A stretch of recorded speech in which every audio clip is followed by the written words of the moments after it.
Ahoj, dávám nějaký rady a tipy, jaký cviky můžete svoje morčátka naučit. Takže první je dobrý panáčkování. Hodně lidí říká, že to je pro ně namáhavý, ale nemyslím si.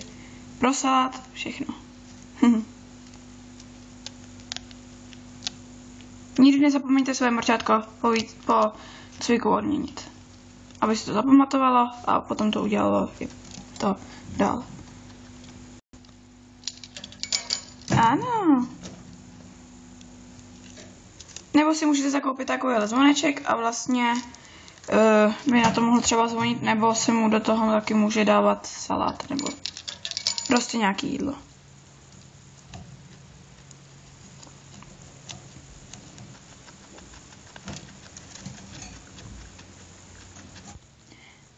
A nebo mají taky morčátka rádi takovýhle cestičky z leporela. Nebo vlastně takovýhle můstek. To můžou podlejzat, nebo to přelejzat.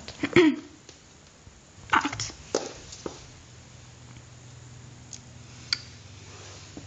No.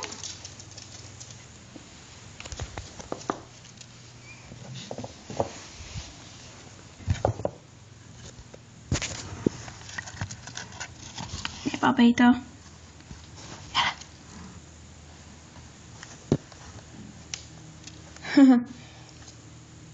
Morčátka to baví a porosala to všechno.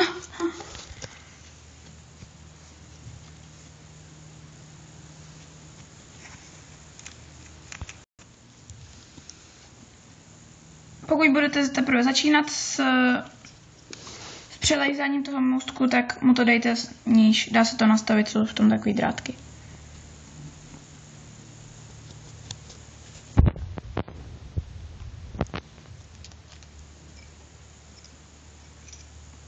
Aha, tak dneska se mu zřejmě nechce, ale nějak to umí.